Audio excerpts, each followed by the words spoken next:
साथियों नमस्कार, मैं हरिश्चंद्र बर्णवाल।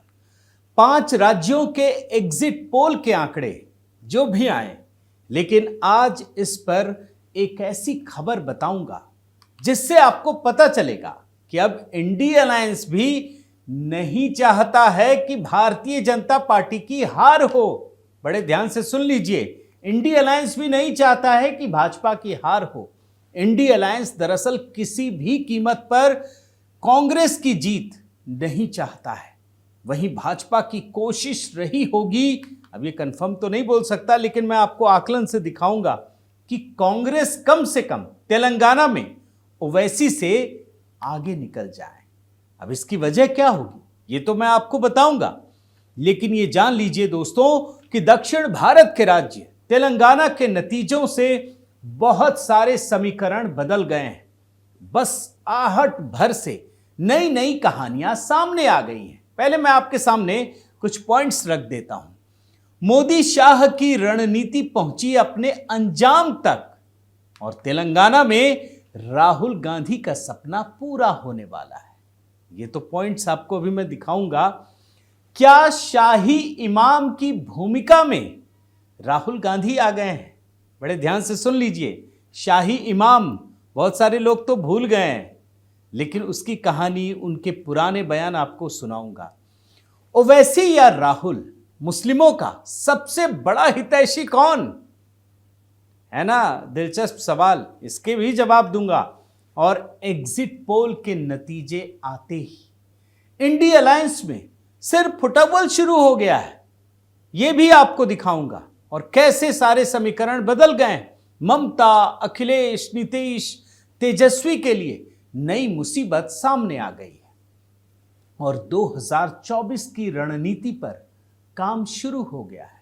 भारतीय जनता पार्टी बल्कि किंग मेकर बन गई है। जो स्थितियां पैदा हुई हैं, तो अब मैं आपको एक एक करके चीजें दिखाता हूं। पहले आप देख लीजिए तेलंगाना के इस एग्जिट पोल को, सभी चैनलों के जो भी हैं, और सभी के सभी एग्जिट पोल में कांग्रेस को बढ़त मिल रही है। जी हां, केसीआर से कांग्रेस आगे बढ़ गई है। और हर पोल का एक ही कहानी है, सभी पोल की कहानी एक ही है। इसमें ओवैसी को भी कुछ सीटें हैं, लेकिन भाजपा डबल डिजिट में पहुंचने की पूरी संभावना है। यानी स्थितियां क्या होंगी समझ लीजिए। लेकिन जो एग्जिट पोल है उसके हिसाब से कांग्रेस सरकार बनाने को एकदम बेसब्र हुए जा रही है, आतुर हुए जा रही है। और ये भी याद रखिए दोस्तों कि ये वही तेलंगाना है जो ओवैसी साहब का घर है, ये इनका गृह राज्य है और यहीं से ओवैसी साहब पूरे देश में दहाड़ते हैं। चूंकि उनका केसीआर के साथ गठबंधन हो गया, तो ओवैसी और कांग्रेस में यह भिड़ंत हो गई कि दोनों में कौन सबसे बड़ा मुस्लिमों का मसीहा है। ठेकेदारी चलती है ना। और एग्जिट पोल तो यही संकेत दे रहे हैं कि मुस्लिम वोट बैंक पर डोरे डालने वाली बीआरएस और कांग्रेस में कांटे की टक्कर हो गई है। इसमें जिसकी भी जीत होगी वो दूसरे से कुछ ही सीटों से आगे रहेगा। लेकिन जैसा कि मैंने आपको दिखाया, ज्यादातर एग्जिट पोल कांग्रेस को बीआरएस से आगे बता रहे हैं। वैसे कांग्रेस तो तेलंगाना में सरकार बनाने के लिए अपनी रणनीति भी तैयार करने लगी। यह भी रिपोर्ट देखी। उसे लग रहा है कि ऐसी स्थिति में जब मामला क्लोज फाइट का होगा, फिनिश का होगा, फिनिशिंग लाइन टच करने का होगा, तो विधायकों को लोभ लालच से बचाना होगा। फिर पार्टी विधायकों को बेंगलुरु भी ले जाने का प्लान बन गया है। यानी उनको भी लग रहा है कि कहीं मामला फंस सकता है, इसीलिए मैंने किंग मेकर की बात बताई। और सूत्र ये भी बता रहे हैं कि कर्नाटक के उप मुख्यमंत्री डीके शिव कुमार को इस काम पर लगाया जा सकता है। लेकिन आप याद रखिए, कर्नाटक के मॉडल पर भी तेलंगाना का चुनाव लड़ने की कांग्रेस ने जो रणनीति बनाई थी, उसमें वो पूरी तरह से सफल होते हुए नजर आ रही है। जानते हैं, कांग्रेस ने कर्नाटक में जो मॉडल तैयार किया, उसमें मुसलमानों को पार्टी की तरफ लाने के लिए मुस्लिम संगठनों की मांगों को मानकर उन्हें लागू करने का आश्वासन देना एक अहम कदम था। जो मांगोगे दे देंगे, जो भी बोल दो। और कर्नाटक के चुनाव में भी याद रखिए, जेडीएस और कांग्रेस के बीच मुसलमानों को लेकर कांटे की टक्कर थी। हुआ क्या? कांग्रेस ने मुसलमानों को आरक्षण देने के साथ साथ क्या कहा? हिंदू संगठनों पर पाबंदी, इस मांग को भी माना जिससे मुसलमान उन्हें वोट दें। और यह भी याद रखिए कि कर्नाटक का यही मॉडल कांग्रेस ने तेलंगाना में भी लागू किया, जिसके लिए बाकायदा मुस्लिम संगठनों की मांगों को मानते हुए चुनाव में, बड़े ध्यान से समझ लीजिए, मुस्लिमों के लिए एक अलग से मैनिफेस्टो, माइनॉरिटी डिक्लेरेशन जारी किया गया।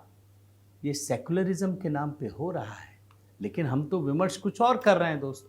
एक बात याद रखिए कि राहुल गांधी 2014 में यूपीए की हार के बाद से लगातार यही प्रयास कर रहे थे कि किसी तरह से मुसलमानों को कांग्रेस से जोड़ा जाए, क्योंकि कांग्रेस की यही समझ है, मतलब वो जानती है और समझती है कि देश में कांग्रेस सत्ता में तभी रही है जब मुसलमानों का उसे साथ मिला है। नेहरू गांधी परिवार देख चुका है कि 2014 और उससे पहले दिल्ली के जामा मस्जिद के इमाम कांग्रेस का समर्थन करने की अपील हर लोकसभा चुनाव में करते रहे हैं। बहुत सारे लोगों को तो पता भी नहीं होगा, लेकिन 2014 में शाही इमाम के खुलेआम समर्थन के बावजूद नरेंद्र मोदी को जबरदस्त जीत मिली और उसके बाद शाही इमाम का राजनीतिक महत्व कांग्रेस के लिए धीरे धीरे समाप्त हो गया। आपको यहां पर दोस्तों बीच में रोककर 2014 के चुनाव से पहले का एक बयान सुनाता हूं। शाही इमाम का बयान बहुत सारे लोगों को पता नहीं होगा, मैं इसीलिए याद दिला रहा हूं। और इसमें वो कांग्रेस का समर्थन करने का ऐलान तो करते हैं, मगर उससे पहले जो मांगे उन्होंने रख दी थी शाही इमाम ने, उसको एक बार जरूर सुनना चाहिए, पता तो चले कि इस देश में होता क्या था और अब हो क्या रहा है। बयान सुनिए। कांग्रेस सदर मिसेस सोनिया गांधी से मुसलमानों के मसाइल, फिरकावाराना फसादात, तालीम, रोजगार, सच्चर कमेटी और रंगनाथ मिश्रा कमीशन की सिफारिशात का निफाज और मुसलमानों के जान और माल के तहफ्फुज़ को यकीनी बनाने जैसे उमूर पर तफसीली गुफ्तगू हुई। लिहाजा मैं आज लोकसभा इंतखाबात 2014 के लिए कांग्रेस की हिमायत का ऐलान करता हूं। देख रहे हैं ना इन मांगों को, बड़े ध्यान से सुन लीजिए। इसीलिए मैंने कहा अब तो खुद ही राहुल गांधी जी सारी बात कर रहे हैं। और इन मांगों के बावजूद 2014 में कांग्रेस से देश इतना परेशान हो चुका था कि शाही इमाम की बात का असर मुस्लिम वोट बैंक पर वैसा नहीं पड़ा जैसा कांग्रेस उम्मीद कर रही थी। मगर इसके विपरीत कांग्रेस की जगह आज इंडिया अलायंस वाली पार्टियां, समाजवादी पार्टी, तृणमूल कांग्रेस, वामपंथी दल, बसपा, आरजेडी, जेडीयू, एनसीपी, ऐसी पार्टियों के पास मुस्लिम चले गए। कुछ ने यह भी बताया कि मुस्लिमों के एक छोटे हिस्से ने प्रधानमंत्री नरेंद्र मोदी पर भी भरोसा किया। अब यह भी कहा गया, मैं आपको लिंक ही दिखा दे रहा हूं। लेकिन राहुल गांधी और कांग्रेस को यह समझ में आ चुका था कि उनके हाथ से मुस्लिम वोट बैंक निकल चुका है और इस वोट बैंक को कांग्रेस पार्टी में लाने के लिए राहुल गांधी हर तरह से मुसलमानों को भरोसा दिलाने का प्रयास करने लगे। अब देखिए ना, 2019 के लोकसभा चुनाव से पहले 16 जुलाई 2008 को दिल्ली में कुछ मुस्लिम बुद्धिजीवियों से मुलाकात के दौरान राहुल गांधी ने कहा कि कांग्रेस तो हमेशा से मुसलमानों के साथ रही, और वो तो संसाधनों वाला तो बयान आप जानते हैं। ये कहा कि वो तो एक मुस्लिम पार्टी है। राहुल के इस बयान को उर्दू के समाचार पत्र इनकलाब ने प्रकाशित किया था, जो कह रहा हूं दिखा रहा हूं। यानी राहुल गांधी हर तरह से दोस्तों यही चाहते थे कि कांग्रेस को मुसलमानों के हितैषी के रूप में खड़ा कर दिया जाए और इसके लिए जो भी करना पड़े वो कर दिया जाए। और इसीलिए 2019 के चुनाव से पहले जब सुप्रीम कोर्ट में श्री राम जन्मभूमि मंदिर मुद्दे पर सुनवाई हो रही थी, तो याद कीजिए हिंदू पक्ष तो उसे जल्दी से जल्दी पूरा करने की दलील दे रहा था, लेकिन कांग्रेस के नेता और वकील कपिल सिब्बल उसकी सुनवाई को आगे टाले जाने की बात कर रहे थे। किसके लिए कर रहे थे जानते हैं ना? और उसके पीछे का भी जो गणित था वो यही था। और यही नहीं, 2019 के लोकसभा चुनाव से पहले देश में याद कीजिए हेट लिंचिंग, इंटॉलरेंस जैसा मुद्दा बनाकर प्रधानमंत्री मोदी का विरोध करके मुसलमानों का दिल जीतने का पूरा प्रयास कांग्रेस ने किया और इस इनटॉलरेंस के पूरे खेल में कांग्रेस को मुसलमानों की पार्टी बनाने के लिए राहुल गांधी ने प्रधानमंत्री मोदी के खिलाफ पूरी दुनिया में घूम घूम कर बयानबाजी भी की और अपने बयानों में कहा कि देश में इनटॉलरेंस और घृणा से देश बंट चुका है। यानी राहुल गांधी का एक ही एजेंडा था कि देश को मुसलमानों के लिए बांट दो, लेकिन 2019 में राहुल गांधी इस एजेंडे में सफल नहीं हुए और एक बार फिर पूरी तरह से कांग्रेस चुनाव हार गई और प्रधानमंत्री मोदी की जबरदस्त जीत के साथ दोबारा वापसी हुई। अब आगे बढ़िए। 2019 के चुनाव में हार के बाद भी कांग्रेस ने देश को मुसलमानों के लिए जो अपना एजेंडा रखा था वो जारी रखा।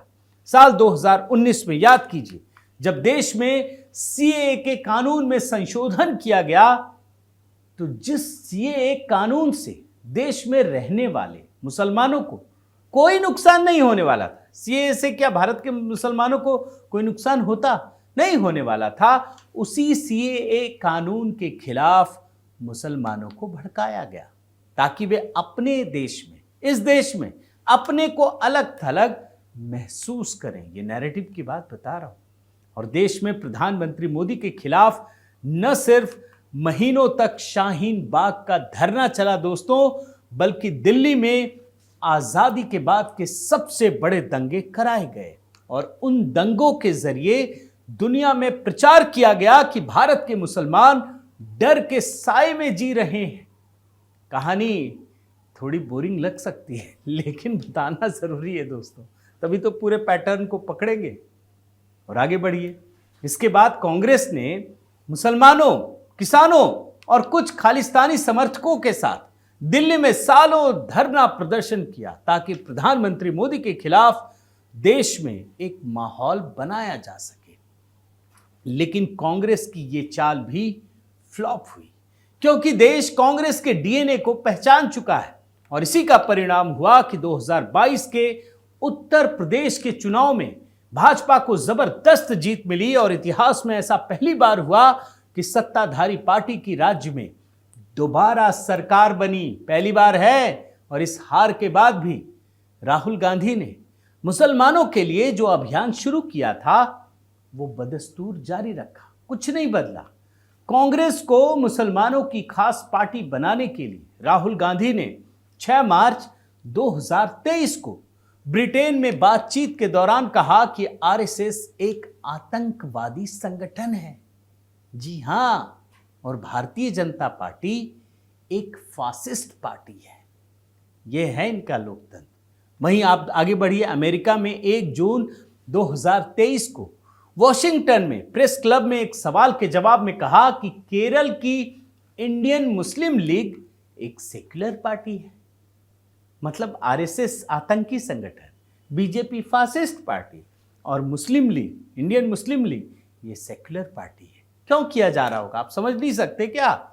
इसमें कोई रॉकेट साइंस नहीं है दोस्तों, ये ओवैसी वाला हाल है। और राहुल गांधी और कांग्रेस मुसलमानों के लिए देश को बांटने का जो काम कर रहे हैं उसमें उन्होंने साफ लकीर खींच ली है, बहुत बड़ी लकीर दोस्तों, कि कांग्रेस एक सेक्युलर पार्टी है, यानी वो मुसलमानों की पार्टी है। और कांग्रेस सेक्युलरिज्म के नाम पर मुसलमानों को आरक्षण से लेकर उसके लिए अलग से मैनिफेस्टो बनाने का काम करेगी। और कांग्रेस ने ये काम तेलंगाना में, कर्नाटक में करके दिखा भी दिया। यानी जो कहा जा रहा है ना, वो सब कुछ कर रही है कांग्रेस। यानी कांग्रेस ने कर्नाटक और तेलंगाना के चुनाव से मुसलमानों की पार्टी होने का तमगा हासिल कर लिया है और कांग्रेस ने इंडिया अलायंस की पार्टियों के गठबंधन में अपनी हैसियत बढ़ाने का भी एक हथियार तैयार कर लिया है। लेकिन याद रखिए, मुसलमानों पर पश्चिम बंगाल में ममता बनर्जी, बिहार में नीतीश कुमार और तेजस्वी यादव और उत्तर प्रदेश में अखिलेश यादव की समाजवादी पार्टी, तमिलनाडु में डीएमके, केरल में वामपंथी दल, ये भी तो अपना अपना हक छोड़ने को तैयार नहीं हैं। और इसीलिए एक आपको अभी लेटेस्ट कहानी बता देता हूं। अभी केरल में राहुल गांधी अपने निर्वाचन क्षेत्र वायनाड में 8 सड़कों का उद्घाटन करने वाले थे, जाना चाहते थे, करना चाहते थे, लेकिन हुआ क्या, जो वामपंथी दल सरकार है वहां पे और ये इंडिया अलायंस का के साथ गठबंधन भी है, उसके विधायक ने नहले पे दहला मार दिया। राहुल गांधी को मुसलमानों की नजर में क्रेडिट ना मिले, इसके लिए लेफ्ट विधायक ने राहुल गांधी से पहले ही इन 8 सड़कों का उद्घाटन कर दिया। आप सोचिए, इन दोनों का गठबंधन है बंगाल में, त्रिपुरा में। आप समझ सकते हैं कि इंडिया अलायंस की पार्टियों के बीच मुस्लिम वोट बैंक के लिए हर राज्य में किस कदर रस्साकसी चल रही है। और इस रस्साकसी में हर पार्टी का राजनीतिक अस्तित्व 2024 के लोकसभा चुनाव में दांव पर है और हर पार्टी अपने आप को सबसे बड़ा मुस्लिम पार्टी बताने के होड़ में लगी हुई है। मगर एक बात बताना दोस्तों जरूरी है कि आखिर मोदी शाह भी वही क्यों चाहते थे जो राहुल गांधी चाहते हैं। तो इसके लिए आपको 2014 की कांग्रेस की वो रिपोर्ट देखनी पड़ेगी जिसमें कांग्रेस की जबरदस्त हार के बाद, जो 2014 में हुई, कांग्रेस ने एक कमेटी बनाई, एंटनी कमेटी, और ये जानने की कोशिश की कि हम क्यों हारे। और जब उस कमेटी की रिपोर्ट आई तो पता चला कि तुष्टीकरण हो रहा था, कम्युनलिज्म, सेकुलरिज्म, और कांग्रेस मुस्लिमों की पार्टी बनने पर तुली हुई थी और इसीलिए हार हुई थी। और उसी ट्रैप में तो ये आगे बढ़ रहे हैं और उसी जगह पर मोदी शाह भी तो इनको आगे बढ़ा रहे थे। तो कुल मिलाकर साथियों, एग्जिट पोल के नतीजों को अगर सही मान लिया जाए तो इस समय तेलंगाना में कांग्रेस को बढ़त मिलता देखकर इंडिया अलायंस की सभी पार्टियों के सामने एक नई चुनौती खड़ी हो गई है। यह चुनौती है कि कांग्रेस को इंडिया अलायंस में प्रभुत्व जमाने से कैसे रोका जाए, क्योंकि कांग्रेस पहले ही अपने सामने किसी और पार्टी को महत्व नहीं दे रही थी। पता है ना कैसे लड़ रहे थे ये लोग, अखिलेश यादव और ये। एग्जिट पोल में कांग्रेस की तेलंगाना में जीत पर इंडिया अलायंस की पार्टी के नेताओं का कोई बयान न आना साफ करता है कि इंडिया अलायंस की पार्टियों में कितनी बेचैनी है। सभी दल के नेता दम साधे यही सोच रहे हैं कि ये एग्जिट पोल कहीं गलत तो साबित हो जाए, कुछ तो हो जाए, तभी तो 2024 के लोकसभा चुनाव में उनकी कुछ दाल गलेगी। तो ये कहानी है दोस्तों। तो जो जीत नजर आती है दरअसल वो जीत होती नहीं है। हो सकता है कि सब लोग वही चाह रहे हो, जो अपने ही दोस्त है वही दुश्मन बने बैठे हो। तो इसीलिए 3 तारीख का इंतजार कीजिए, ये कहानी अभी बहुत आगे बढ़ने वाली है। बहुत बहुत धन्यवाद। आपसे निवेदन है साथियों कि आप मेरे इस चैनल को जरूर सब्सक्राइब कीजिए, लाइक कीजिए, शेयर कीजिए, कमेंट कीजिए और इस बेल आइकन को प्रेस करना मत भूलिएगा। नमस्कार।